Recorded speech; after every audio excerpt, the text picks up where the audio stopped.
Hi friends, எல்லாருக்கும் வணக்கம். எப்படி இருக்கிறீங்க? சுகமாக இருக்கிறீங்களா? நானும் நல்ல சுகமாக இருக்கிறேன்.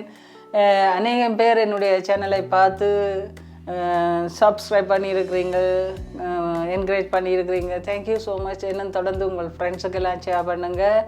இன்றைய நாளிலும் நான் உங்களுக்கு ஒரு மசாலா தயாரிக்கிறதை காட்ட போகிறேன் பாருங்கள். இதுக்கு கடலைப்பருப்பு, பொட்டுக்கடலை, அங்கால மிளகு, நச்சீரகம், சில்லி ஃப்ளேக்ஸ், பெருஞ்சீரகம், வெந்தயம், அதே போல் இங்கால கொஞ்சம் 2 டேபிள் ஸ்பூன் மல்லி எடுத்துருக்கிறேன். இது வந்து கஸ்கொட்டை. இவ்வளோ தானுங்க மசாலா செய்ய போகிறேன். அதுக்கு முன்னாடி நீங்கள் எப்படி நல்லா நியூ இயர் எல்லாத்தையும் கொண்டாடினீங்களா? நல்லது, சந்தோஷமாக இருக்கிறது தான் நம்முடைய பலன். கர்த்தருக்குள் மகிழ்ச்சியாக இருப்பதே நமது பலன் என்று சொல்லி வேதம் கூறுகிறது. அவ்விதமாய் நீங்கள் மகிழ்ச்சியாக இருங்க. ஆண்டவர் உங்களை ஆசீர்வதிப்பார், உங்கள் தேவைகளை சந்திப்பார். உங்களுடைய எல்லா கஷ்டங்களும் நீங்கிவிட்டது. இனி நீங்கள் மனமகிழ்ச்சியோடு இருப்பீர்கள். உங்களோடு நான் கூட இருக்கிறேன், நீங்களும் என்னோடு கூட இருக்கிறீங்க. நன்றி. தொடர்ந்தும் என்னுடைய வீடியோ பாருங்கள். இப்பொழுது நாங்கள் இதை செய்கிறத காட்ட போகிறோம். இதை கிரில் பண்ணுவோம். கடலைப்பருப்பும் பொட்டுக்கடலையும் கிரில் பண்ணுவோம். இதுக்குள்ளே மல்லி, கொத்தமல்லியும் 2-3 கஜுவும் போட்டு வச்சுக்கிறேன். மாணவர் விசேஷித்தவர் பாருங்கள். ஏலக்காய், கராம்பு கொஞ்சம்,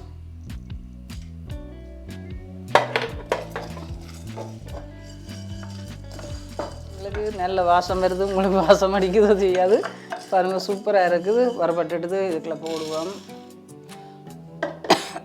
மற்றது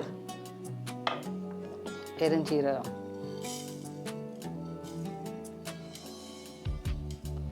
மிளகு, நச்சீரகம் எல்லாம் ஒரு டீஸ்பூன் போட்டு நான் மற்றதெல்லாம் 2 டேபிள் ஸ்பூன் போட்டிருக்கிறேன். மற்ற பொருட்கள்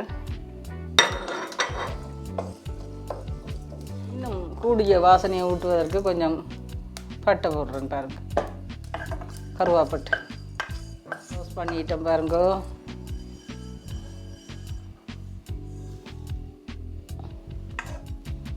இன்னும் 2 பேர் இருக்குது.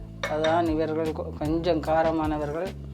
இவர்களுக்கிட்ட போனாலே இவர்கள் கடிந்து கொள்வார்கள் எங்களை. அவ்வளவுக்கு இது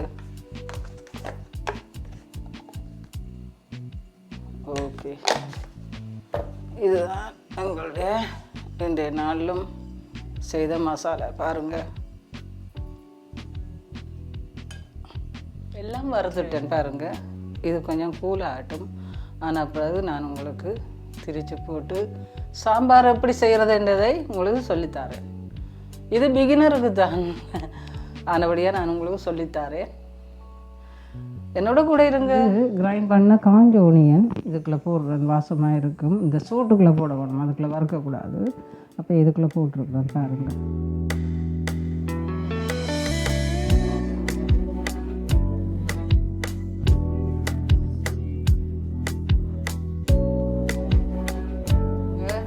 அடுத்த ஸ்டெப்பு போவோம். இங்கே பார்த்தால் காய்கறிகள் எல்லாம் வெட்டி வச்சுக்கிறேன். இதுக்குள்ள வந்து எல்லா காய்கறிகளும் இருக்குது பாருங்கள். உங்களுக்கு பார்க்க விளங்கும். இது அவரைக்காய், தக்காளிக்காய், மற்றது இது காலிஃப்ளவர், மற்றது இந்த கேரட், பைத்தங்காய், பட்டாணி, கத்தரிக்காய்.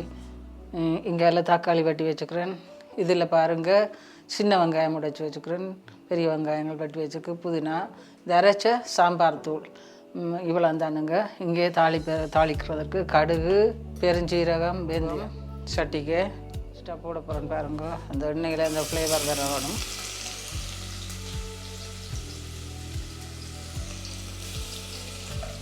இது பொரிஞ்சு வந்துட்டு பார்த்துங்களா? இதுக்குள்ளே நாங்கள் கடுகு கொஞ்சம் போடுவோம்.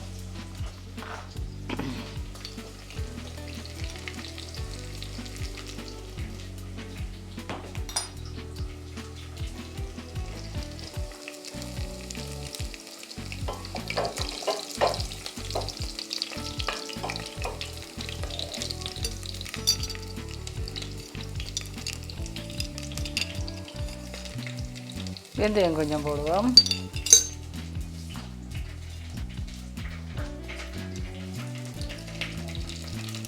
பெருஞ்சீரகம் கொஞ்சம் போடுவோம்.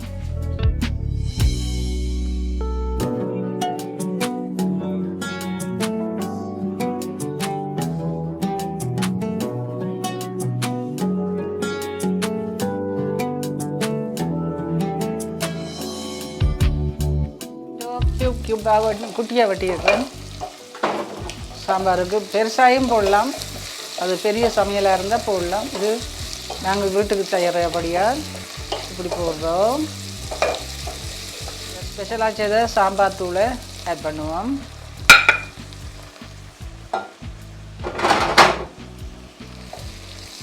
அதுவும் சேர்ந்து வதங்க. ஸ்பெஷலாக அடித்து வச்சேன் நான் வளமையாக போடுற இஞ்சி, உள்ளி, சீரகம், மிளகு இதையும் போட்டு தாளிப்போம். பச்சை சுவையை வேறு லெவலுக்கு கொண்டு வரதுக்கு இவரை போடுவோம். தக்காளி போட்டால் தான் நல்லா இருக்கும். இது எப்படி இருக்குன்றது பாருங்கள். ஏன் நான் இந்த பொட்டேட்டோவை முதல் போட்டுனாண்டா கொஞ்சம் வதங்கட்ட மட்டும் வதங்க வேணும். டொமேட்டோவும் அதுக்கு மேலே போட்டால் தண்ணி தன்மை வருவார். அப்போ அதில் அந்த நாங்கள் போட்ட மசாலாக்கள் எல்லாம் நல்ல வடிவாக அவிஞ்சு திரண்டு வருவார். இந்த நேரத்தில் நாங்கள் இந்த காய்கறிகளை போட போகிறோம். அவரைக்காய், தக்காளிக்காய் எல்லாத்தையும் ஒன்றடிவாக போடுவோம்.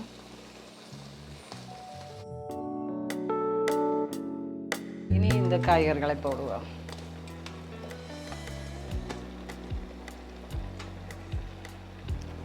அளவான சால்ட்டை போடுவோம்.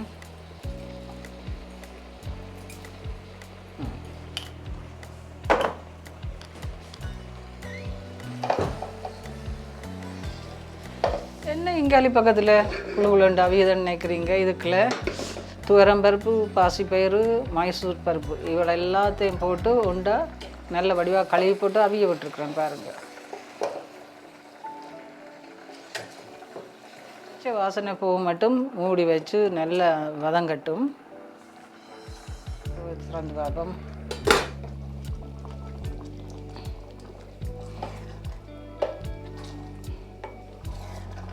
அவிய விட்ட கருப்பு கறியை இதுக்கு போடுவோம்.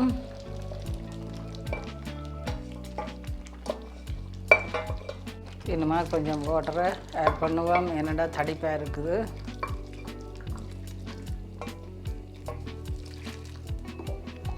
சாம்பாரண்டா கொஞ்சம் தண்ணியாக வைக்கணும்னு விமியக்கான்னு எடுக்க சொல்லும்.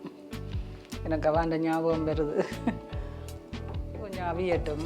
அவிஞ்ச பிறகு புளி விட்டு பால் விட்டு எல்லாம் செய்வோம். 15 நிமிஷம் விட்டேன்னு பாருங்கள். கிழங்கெல்லாம் அவிஞ்சிட்டுது. இப்போது நாங்கள் பழப்புளியை விடுவோம்.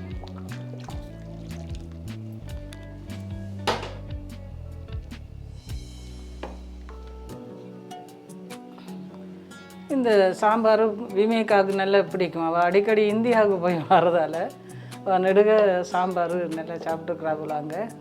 அப்போ சொல்லுவாள், சித்தா நீங்கள் கொஞ்சம் தண்ணியாக வச்சுருந்தா நல்லா இருக்குமென்று சொல்லுவாள். அப்படித்தான் சொல்லுவாள்.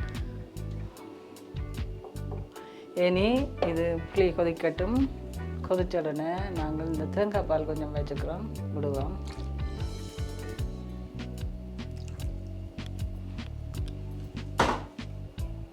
ஃபைனல் டச் இந்த பாருங்கள், புதினா மற்றது இந்த பிரிஞ்சியில் கொஞ்சம் ஃப்ரெஷ்ஷாக போடுறேன்.